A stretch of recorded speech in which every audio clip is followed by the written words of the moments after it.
জন্মছকে এর আগে স্বাস্থ্যভাব বা দেহভাব কমপ্লিট করা হয়েছে। এখন বাকি অংশগুলো কভার করব। প্রথমেই আমরা দেহভাবটা আরেকবার দেখব। দেহভাবে লেখা আছে জাতক স্বাস্থ্যবান হবে। কেন জাতক স্বাস্থ্যবান হবে তার ব্যাখ্যা সহ বাকি 12টি ঘরের ব্যাখ্যা বিশ্লেষণ করব। তো শুরু করি।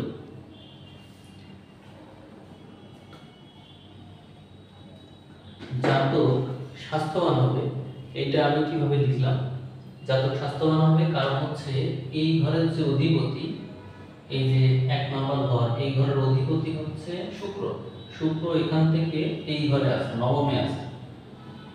সাধারণত এই জন্মছকে 6, 8 এবং 12, এই 6, 8, 12কে নেগেটিভ ধরা হয় আর বাকি ঘরগুলোকে পজিটিভ ধরা হয়। নবম ঘর হচ্ছে ভাগ্য ঘর, যেহেতু জাতক এই ঘরের অধিপতি অর্থাৎ জাতক নিজে, সে যেহেতু নবমে আছে, তার মানে জাতক অবশ্যই ভাগ্যবান হবে।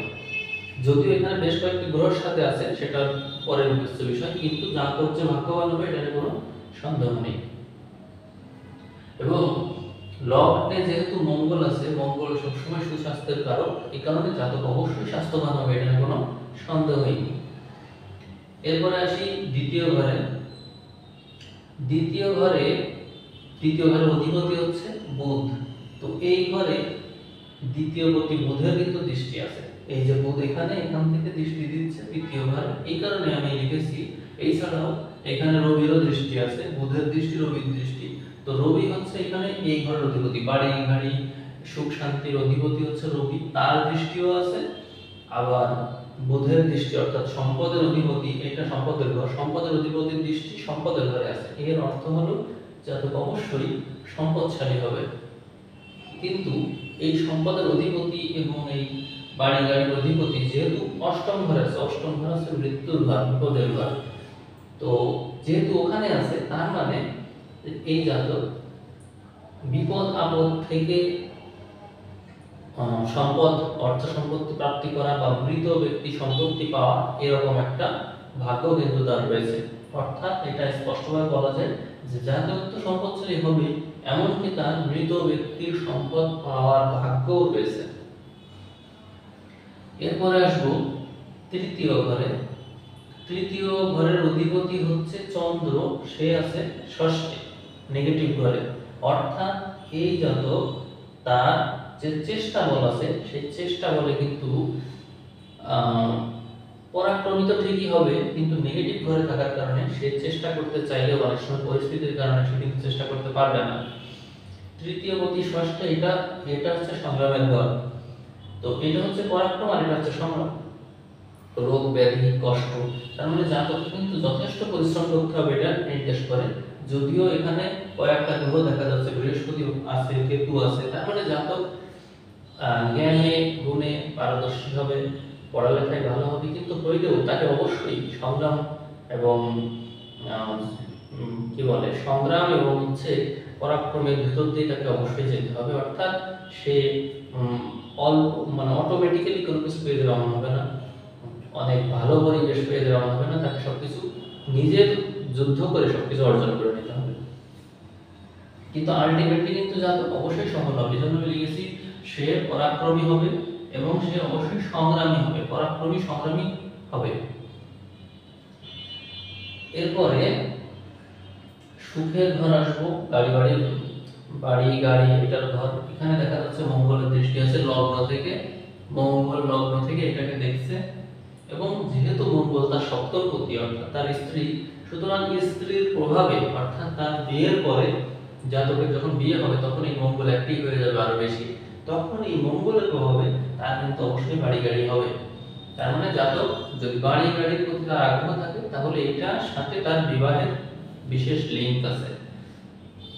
এরপরে আসবো পঞ্চমী। পঞ্চম হচ্ছে প্রতিভার ঘর, প্রেমের ঘর, তারপর হচ্ছে বুদ্ধির ঘর। তো দেখি পঞ্চমী কি অবস্থা। পঞ্চমপতি বুধ, বুধ কোথায় আছে? বুধ কিন্তু অষ্টমে আছে। অর্থাৎ পঞ্চমপতি বুধ অষ্টমে থাকা এটা কিন্তু শুভ না।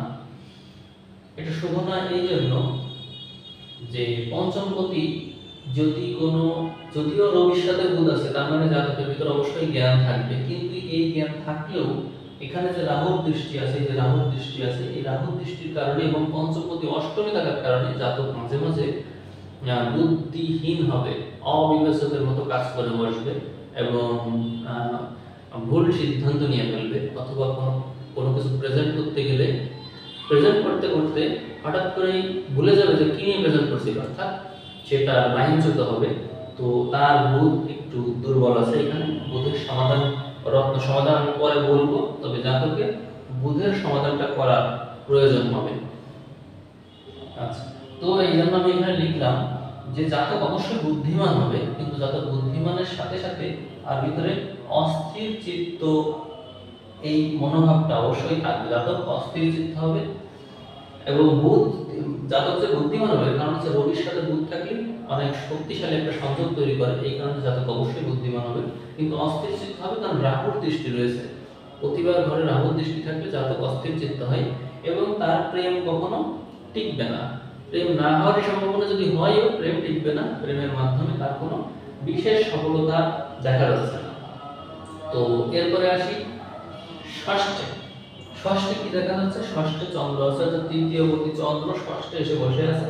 এতে করে আমি লিখলাম যে যেহেতু তার তৃতীয় পতি অর্থাৎ পরিশ্রম বা পরাক্রমের অধিপতি ষষ্ঠে, তার মানে জাতককে প্রচুর পরিশ্রম করতে হবে জীবনে সফল হওয়ার জন্য। এবং চন্দ্রের মতো রিল্যাক্সের গ্রহ, চন্দ্রের মতো এত আরামপ্রিয় গ্রহ যখন ষষ্ঠে এসে বসে, তখন জাতককে অনেক বেশি পরিশ্রম করতে হয়। এবং এই জন্য আমি লিখলাম পরিশ্রম করে ভাগ্যের উন্নয়ন ঘটাতে হবে। আর লিখলাম মায়ের স্বাস্থ্য ভালো যাবে না, কারণ চন্দ্র রাহু নক্ষত্রে আছে। চন্দ্র তার মিত্র, এই রাহু কিন্তু চন্দ্রের মিত্র নক্ষত্র না, এই মিত্র নক্ষত্রে না থাকার কারণে জাতকের মায়ের স্বাস্থ্য ততটা ভালো যাবে না। এবং মায়ের স্বাস্থ্য কেন ভালো যাবে না সেটা বোঝার আরেকটা উপায় আছে, সেটা হচ্ছে চন্দ্র থেকে 4 নম্বর ঘর হচ্ছে মায়ের ঘর। আমি চন্দ্রের ঘর থেকে, এখানে চন্দ্র আছে 1 2 3 4, এই 4 নম্বর ঘরে কিন্তু অনেকগুলো গ্রহ দেখা যাচ্ছে, শুক্র, শনি, রাহু। তো সাধারণত শনি রাহু যদি একত্রে থাকে, তো রাহু এবং শনি এরা কিন্তু সাধারণত ব্লক তৈরি করে। কেতু মানে সমস্ত পাপ গ্রহ এই লাইনে আছে, তার মানে জাতকের মায়ের স্বাস্থ্য ভালো যাওয়ার প্রবণতা কিন্তু কম। এছাড়াও লগ্ন থেকে চতুর্থ ভাবেও কিন্তু মায়ের স্বাস্থ্যটা দেখে, এখানে কিন্তু মঙ্গলের দৃষ্টি আছে, এই কারণে জাতকের সংসারে অশান্তি হওয়ার সম্ভাবনা থাকবে। বিশেষ করে তার মায়ের স্বাস্থ্যটাই অবনতির পর থেকেই তার মানসিক অশান্তি থাকবে। এবং আরেকটা বিষয়, চন্দ্র যে ঘরে থাকে, যে ঘরে চন্দ্র থাকে, সেই ঘরটা থেকে আমরা যদি পিছনের দিকে 4 ভাগ যাই, তাহলে আমরা কি দেখতে পাই? 1 2 3 4, অর্থাৎ এই ঘরের শক্তি কে দিয়ে থাকবে? এই চন্দ্র। চন্দ্র যে ঘর থেকে 4 নম্বরে, সেই ঘরের পাওয়ারটা চন্দ্র দিয়ে থাকে। আমি দেখতে পাচ্ছি যে এই দ্বিতীয় ঘর অর্থাৎ তার যে পরাক্রমের ঘর, মানসিক বল, এটা কে দেয়? এই চতুর্থ, এই চতুর্থ স্থানে অবস্থান করা চন্দ্র দিয়ে থাকে, অর্থাৎ জাতকের মানসিক বল সম্পূর্ণ তার মা দিয়ে থাকে। তার মায়ের অসুস্থতা তার নিজেরই চেষ্টা বলে ঘাটতি হিসেবে বিবেচিত হবে, অর্থাৎ জাতক তার মায়ের কাছ থেকে তার আসলে মানসিক শক্তিটা পেয়ে থাকে। এই কারণে তার মায়ের স্বাস্থ্য রক্ষা করা কিন্তু অনিবার্য। এতে তার নিজেরই কেবল ভালো না, তার ফ্যামিলির জন্য ভালো, তার মায়ের জন্য তো ভালো বটেই। এরপরে চলে আসবো সপ্তম ঘরে। সপ্তম ঘরে কি অবস্থা দেখি একটু। সপ্তম ঘরে দেখতে পাচ্ছি মঙ্গলের দৃষ্টি আছে, যদিও এই মঙ্গলের এই ঘরটা মঙ্গলেরই ঘর, মঙ্গলের দৃষ্টি আছে মানে খুবই ভালো। আবার এর সাথে বৃহস্পতির দৃষ্টি আছে, কিন্তু এই লগ্নের দিকে যদি খেয়াল করি, এখানে মঙ্গল আছে কিন্তু এখানে, এই যেখানে মঙ্গল আছে কিন্তু বৃহস্পতির দৃষ্টি নেই। তার মানে জাতকের যে মেন্টালিটি বা মানসিকতা, এর সাথে কিন্তু তার স্ত্রীর মেন্টালিটি বা মানসিকতা কিন্তু ভালো হবে, কারণ হচ্ছে এখানে বৃহস্পতির দৃষ্টি আছে। তাই লিখেছি যদিও এখানে মঙ্গলের পাওয়ারটা বেশি, লগ্ন এবং সপ্তম দুই ঘরে মঙ্গলের কন্ট্রোল রয়েছে, জাতকের কন্ট্রোল নেই। তার মানে এই জাতক স্ত্রীর দ্বারা নিয়ন্ত্রিত হবে, এটা বোঝা যাচ্ছে। তবে স্ত্রীর দ্বারা নিয়ন্ত্রিত হয় ভালো, কারণ জাতকের স্ত্রীর কোয়ালিটি বা ধৈর্য অনেক বেশি হবে। এই কারণে লেখা হয়েছে স্ত্রীর দ্বারা নিয়ন্ত্রিত হবে এবং স্ত্রী আবার ধৈর্যশীল হবে, সুতরাং এটা অত্যন্ত শুভ। এরপরে আসবো অষ্টম ঘর। অষ্টম ঘর হচ্ছে আয়ুর ঘর।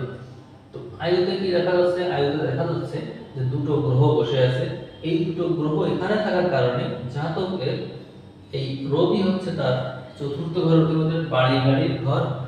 তো বাড়ি গাড়ির অধিপতি যেহেতু অষ্টমে গিয়ে বসেছে, তার মানে বাড়ি গাড়ি হতে তার একটু পরিশ্রম করতে হবে, একটু লেট হবে বা একটু ঝামেলা পোহাতে হবে, এটা বোঝা যায়। সম্পদের অধিপতি তার সাথে যুক্ত আছে, তার মানে তার বাড়ি গাড়ি করতে গিয়ে কিন্তু একটু ঝামেলা পোহাতেই হবে, এটা বোঝা যাচ্ছে। কিন্তু হবে না এমন না, বাড়ি গাড়ি হবে কিন্তু একটু ঝামেলা পোহাতে হবে। দেখা যাচ্ছে আমি বাড়ি করলাম, লোন নিয়ে করলাম, তাহলে লোনের একটা ঝামেলা আছে, চিন্তা আমার মাথায় থাকলো, মানে বাড়ি গাড়ি সে একেবারে রিল্যাক্সে করতে পারবে না এই অষ্টমে থাকার কারণে। এরপরে চলে আসবো নবম ঘরে। নবম ঘরটা দেখা যাচ্ছে শুক্র, শনি, রাহু অনেকগুলো গ্রহ আছে এবং কি নবমের অধিপতি শনি নবমেই আছে, এটা খুবই ভালো সংযোগ। নবমের অধিপতি নবমে, তার মানে জাতক আসলেই ভাগ্যবান এবং জাতকের মানে জাতক নিজেই নবমে বসে আছে, লগ্নপতি তো শুক্র, সে নিজেই এখানে আছে, তার মানে জাতক অবশ্যই ভাগ্যবান। তার পিতার সাফল্য তার সাফল্য হবে, তার পিতার যে মানে চেষ্টা বল সেটা সে প্রাপ্ত করবে। এবং জাতকের ভিতরে যেহেতু এখানে হচ্ছে রাহু আছে, তারপরে হচ্ছে এই লাইন এখানে বৃহস্পতি কেতু আছে, এই যে বৃহস্পতি কেতু আছে, বৃহস্পতি সাত্ত্বিক গ্রহ, রাহু কিন্তু আবার হচ্ছে চন্ডাল, তার মানে তার ভিতরে এই জাতকের ভিতরে ধর্ম অধর্ম উভয় রকমের জ্ঞানী থাকবে, তার ভিতরে আস্তিকতা নাস্তিকতা সব রকমই পরিস্থিতি ভেদে ভিন্ন হবে। দেখা যাচ্ছে চাকরি হচ্ছে না, ঈশ্বর বিশ্বাস করে না, চাকরি হয়ে গেল, ঈশ্বর আছে, এই টাইপের আর কি। সব রকমের পরিস্থিতি থেকেই উৎপন্ন জ্ঞান সে অর্জন করবে, কিন্তু পরিস্থিতি ভেদে সেই জ্ঞানকে সে প্রয়োগ করবে। তো জাতক ভাগ্যবান এবং তার ভিতরে ধর্ম অধর্ম উভয় বৈশিষ্ট্য থাকবে, পরিস্থিতি ভেদে সে এটা ব্যবহার করে থাকবে। আসবো দশম ঘরে। দশম ঘর হচ্ছে কর্মের ঘর। তো আমরা দেখতে পাচ্ছি এখানে দশমের অধিপতি হচ্ছে শনি। শনি এখানে নাই, শনি আছে এখানে নিজ ঘরে প্রতিষ্ঠিত, তার মানে হচ্ছে এই জাতক যে যদিও এই ঘর থেকে হিসাব করলে, দশমের ঘর থেকে হিসাব করলে এই ঘরটা 12 নম্বর ঘরে পড়ে, তো 12 নম্বর ঘরটা নেগেটিভ হয়। যেটা বলছিলাম, দশমের অধিপতি শনি যেহেতু দশম ঘর থেকে 12 নম্বর ঘরে আছে, এর মানে জাতক কর্ম অবশ্যই পাবে, কিন্তু কর্ম লাভ করবে একটু দেরিতে লাভ করবে, কারণ হচ্ছে অধিপতি যে শনি, এই কারণে। কিন্তু কর্মে প্রতিষ্ঠা হবে, এজন্য লিখেছি বিলম্বে কর্মলাভ কিন্তু কর্মে আবার প্রতিষ্ঠা। এইবার আসি 11 নম্বর ঘরে। 11 নম্বর হচ্ছে আয়ের ঘর। আয়ের ঘরের অধিপতি বৃহস্পতি। আয়ের ঘরের অধিপতি বৃহস্পতি যেখানেই থাকুক, বৃহস্পতি এখানে আছে, কিন্তু বৃহস্পতির দৃষ্টি কিন্তু আয়ের ঘরে ঠিকই আছে। বৃহস্পতির আয়ের ঘরে নিজের দৃষ্টি থাকার কারণে জাতক অবশ্যই নিজ প্রচেষ্টায় অর্থ উপার্জন করবে, যেহেতু এই বৃহস্পতি 3 নম্বর ঘরে প্রচেষ্টার ঘর থেকে দৃষ্টি দিচ্ছে আয়ের ঘরে, তার মানে জাতক নিজের সংগ্রাম করে প্রচেষ্টা বলে কোনো কিছু অর্জন করে সেটার মাধ্যমে অর্থ রোজগার করবে এবং এই ঘরটা কিন্তু অত্যন্ত শুভ। এবার আসবো ব্যয়ের ঘরে। কি রকম ব্যয় হবে তার? ব্যয়ের অধিপতি মঙ্গল বসে আছে জাতকের নিজের ঘরে, তার মানে জাতকের যে ব্যয়ের অধিপতি যেহেতু সে তার মাথায় এসে বসেছে, তার মানে জাতক যখন ব্যয় করতে যাবে সে কিন্তু ভাববে, জাতক অপব্যয়ী হবে না, মিতব্যয়ী হবে, সঞ্চয়ী হবে। কারণ হচ্ছে সঞ্চয় বা যে কোনো কিছু বিষয়ে সাবধানী গ্রহ হচ্ছে শনি। জাতক এই ঘরের অধিপতি তো শুক্র কিন্তু গিয়ে শনির কাছেই বসে আছে, তার মানে শনি সাবধানী, তার মানে শনি অবশ্যই তাকে সাবধানতা প্রদান করবে। আর মঙ্গল তো ব্যয়ের অধিপতি, কিন্তু মঙ্গল বসে আছে এখানে, এই কারণে জাতক কিন্তু অনেক বেশি ব্যয়ের ব্যাপারে সাবধানী হবে। তো এই মোটামুটি 12টা ঘরের বিষয়ে বিশ্লেষণ করে ফেললাম, মোটামুটি জানা গেল। তো এই হচ্ছে টোটাল হরোস্কোপের বিষয়ে প্রেডিকশন ছিল। আশা করি সবার ভালো লেগেছে। সামনে এই বিষয়ে আরো বিশ্লেষণ করব, আজ সংক্ষেপে মোটামুটি বিশ্লেষণ করলাম। ধন্যবাদ সবাইকে।